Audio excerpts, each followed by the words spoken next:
دوستو آج ہم بات کریں گے اللہ تعالیٰ کے ایک ایسے برگزیدہ پیغمبر کی جن کو سمندر میں ڈال دیا گیا اور جن کو ایک دیو ہیکل مچھلی نے نگل لیا۔ آخر آپ سے ایسی کون سی خطا سرزد ہوئی تھی جس کی وجہ سے آپ کو کئی دنوں تک مچھلی کے پیٹ میں رہنا پڑا اور آپ کئی دنوں تک اس دیو ہیکل مچھلی کے پیٹ میں رہے، اور آخر کار آپ نے ایسی کون سی دعا پڑھی جس کی وجہ سے اللہ تعالیٰ نے آپ کو اس آزمائش سے نکال دیا اور آپ کئی دنوں کے بعد اس مچھلی کے پیٹ سے باہر آئے۔ پیارے دوستو، آج کی اس منفرد ویڈیو میں ہم آپ کو حضرت یونس علیہ السلام کے عجیب و غریب واقعے کے بارے میں بتائیں گے اور اس دعا کے بھی بارے میں بتائیں گے جو حضرت یونس علیہ السلام نے اللہ تعالیٰ کی بارگاہ میں مانگی اور جس کے بعد اللہ تعالیٰ نے حضرت یونس علیہ السلام کو اس آزمائش سے دور کر دیا، اور اس دعا کو جو بھی مصیبت زدہ پڑے گا تو اللہ تعالیٰ اپنے فضل و کرم سے اس کی تمام پریشانیوں کو دور کر دے گا۔ پیارے دوستو، حضرت یونس علیہ السلام اللہ تعالیٰ کے ایک برگزیدہ پیغمبر گزرے ہیں جن کو اللہ تعالیٰ نے قوم بنی اسرائیل کی طرف مبعوث فرمایا تھا۔ اور پیارے دوستو، یاد رہے کہ قوم بنی اسرائیل وہ واحد قوم ہے جس کی طرف اللہ تعالیٰ نے سب سے زیادہ انبیاء کرام کو مبعوث فرمایا، اور اللہ تعالیٰ نے حضرت یونس علیہ السلام کو نبوت عطا فرمائی اور آپ علیہ السلام کو عراق کے مشہور شہر نینوا کے لوگوں کی طرف دین حق کی دعوت دینے کا حکم فرمایا۔ اللہ تعالیٰ نے جب حضرت یونس علیہ السلام کو نبوت عطا فرمائی تو اس وقت آپ کی عمر مبارک 28 سال تھی۔ چنانچہ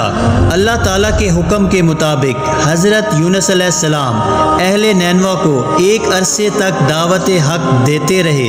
اور انہیں اللہ تعالیٰ کی وحدانیت کی طرف بلاتے رہے، لیکن اہل نینوا نے آپ کی بات پر کوئی کان نہ دھرا اور وہ اسی طرح اپنے گناہوں اور برائیوں کے اندر مبتلا رہے۔ لیکن اس کے باوجود بھی حضرت یونس علیہ السلام اپنی قوم کو اللہ تعالیٰ کی وحدانیت کی طرف بلاتے رہے اور گناہوں سے منع کرتے رہے۔ حضرت یونس علیہ السلام نے کئی سالوں تک اپنی قوم کو دعوت حق کی تبلیغ کی، لیکن وہ قوم اپنے گناہوں سے باز نہ آئی اور اسی طرح اللہ تعالیٰ کی نافرمانیوں اور گناہوں کے اندر مبتلا رہے۔ اہل نینوا کی اس مسلسل سرکشی اور مخالفت نے حضرت یونس علیہ السلام کو دل برداشتہ کر دیا، اور حضرت یونس علیہ السلام اپنی قوم کی نافرمانیوں کو دیکھ کر ان سے سخت ناراض ہوئے اور ان کے لیے اللہ تعالیٰ سے عذاب الہی کی بد دعا کر کے اس بستی سے روانہ ہو گئے۔ اور پھر جب آپ اپنی قوم کے لیے بد دعا کرنے کے بعد اس بستی سے باہر نکلے تو چلتے چلتے دریائے فرات کے کنارے پر پہنچ گئے، اور وہاں آپ کو مسافروں سے بھری ہوئی ایک کشتی نظر آئی جو جانے کے لیے تیار تھی۔ چنانچہ آپ علیہ السلام بھی اس کشتی میں سوار ہو گئے۔ کشتی ابھی کچھ دور ہی گئی تھی کہ اللہ تعالیٰ کی طرف سے خوفناک طوفانی ہوائیں چلنے لگی، اور ان خوفناک طوفانی ہواؤں کے اندر وہ کشتی ڈگمگانے لگی۔ چنانچہ ان طوفانی ہواؤں کے اندر کشتی کے ڈوبنے کا خطرہ مزید بڑھ گیا، تو اس وقت تمام ملاحوں نے اپنے عقیدے کے مطابق کہا کہ معلوم ہوتا ہے کہ اپنے آقا کا بھاگا ہوا کوئی غلام اس کشتی میں سوار ہو گیا ہے۔ چنانچہ جب تک اس غلام کو کشتی سے باہر نہ نکال دیا جائے تب تک اس مصیبت سے نجات حاصل نہیں ہو سکتی۔ چنانچہ ملاحوں کی یہ بات سن کر حضرت یونس علیہ السلام نے دل ہی میں یہ خیال کیا کہ میں نے اللہ تعالیٰ کی وحی کا انتظار کیے بغیر ہی اپنی قوم کے لیے بد دعا کی اور وہاں سے چلا آیا، اور شاید اللہ تعالیٰ کو میرا یہ عمل پسند نہ ہو اور اس وجہ سے یہ آثار نمودار ہوئے ہیں۔ چنانچہ یہ منظر دیکھ کر حضرت یونس علیہ السلام نے ان ملاحوں سے کہا کہ میں ہی وہ بھاگا ہوا غلام ہوں جو اپنے آقا سے بھاگ کر یہاں اس کشتی پر سوار ہوا ہے۔ مجھے کشتی سے نیچے پھینک دو تاکہ یہ طوفان رک جائے۔ مگر کشتی میں سوار تمام مسافر اور ملاح آپ کے بارے میں خوب جانتے تھے اور آپ کو ایک نیک انسان سمجھتے تھے، اور وہ تمام لوگ آپ کی شرافت سے خوب واقف تھے۔ اس کے بعد یہ طے پایا کہ قرآن اندازی کی جائے گی، جس کا نام قرآن اندازی میں نکلے گا اس کو کشتی سے باہر پھینک دیا جائے گا۔ چنانچہ سب کی رائے کے مطابق قراندازی کی گئی اور پہلی ہی دفعہ میں حضرت یونس علیہ السلام کا نام نکل آیا، لیکن اس کے باوجود بھی تمام ملاحوں اور مسافروں کو یقین نہ آیا، اور پھر اس کے بعد دوسری اور تیسری بار بھی قراندازی کی گئی، مگر ہر بار حضرت یونس علیہ السلام کا نام ہی نکلتا۔ چنانچہ اس طرح مسافر اور ملاح اس بات پر مجبور ہو گئے کہ وہ حضرت یونس علیہ السلام کو کشتی سے نکال دیں۔ ابھی وہ یہ سب سوچ ہی رہے تھے کہ حضرت یونس علیہ السلام نے خود ہی کشتی سے چھلانگ لگا دی، تو اس وقت اللہ تعالیٰ نے ایک بہت بڑی مچھلی کو حکم دیا، تو اس مچھلی نے آپ علیہ السلام کو زندہ ہی نگل لیا، اور اللہ تعالیٰ کے حکم سے اس مچھلی نے آپ علیہ السلام کو صحیح سلامت اپنے پیٹ میں محفوظ رکھا۔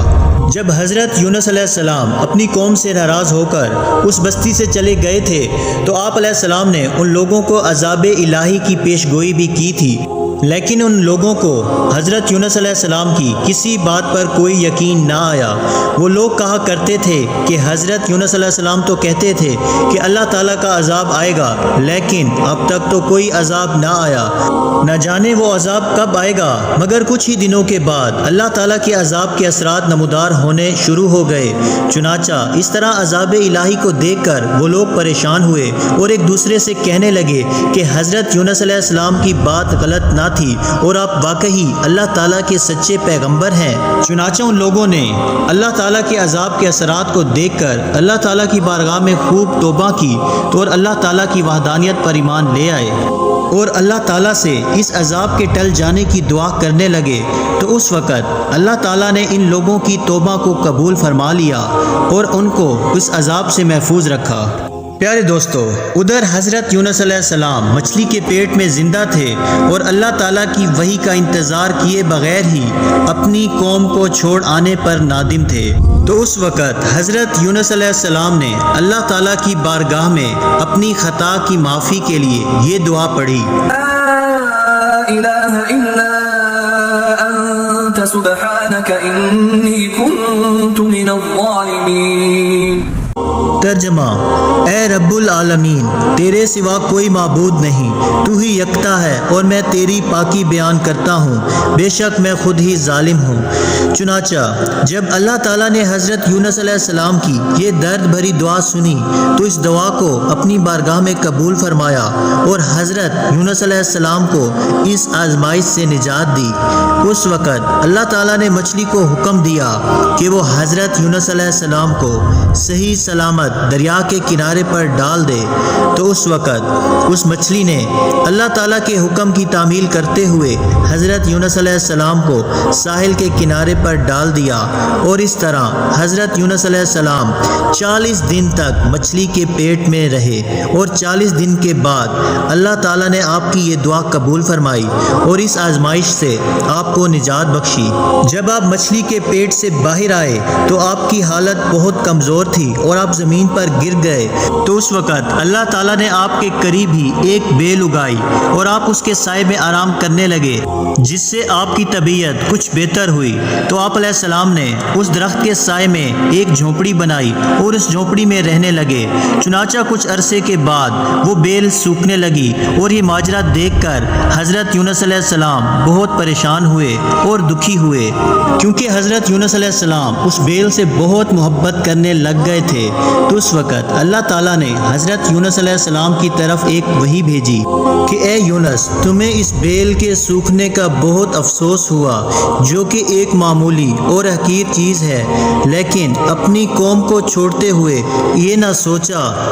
کہ نینوا میں بسنے والے 1,00,000 انسانوں اور اس کے علاوہ لاتعداد حیوانوں اور جانداروں کو ہلاک کرنے میں ہمیں ناگواری نہ ہوتی۔ کیا ہم ان کے لیے اس سے بھی زیادہ مہربان نہ ہوتے جتنا تم اس بیل کے لیے ہوئے ہو؟ اور آپ وحی کا انتظار کیے بغیر ہی اپنی قوم کو چھوڑ کر چلے آئے۔ ایک نبی کی یہ شان نہیں کہ وہ اپنی قوم کو بد دعا کر کے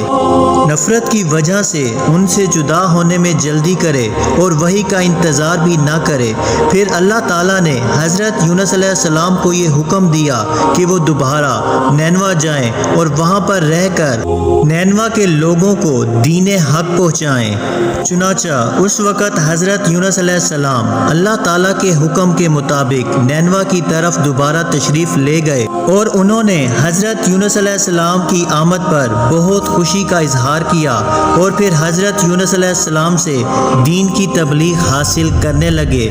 اللہ تعالیٰ سے دعا ہے کہ اللہ تعالیٰ ہمیں بھی نیک اعمال کرنے کی توفیق عطا فرمائے اور برے اعمال سے محفوظ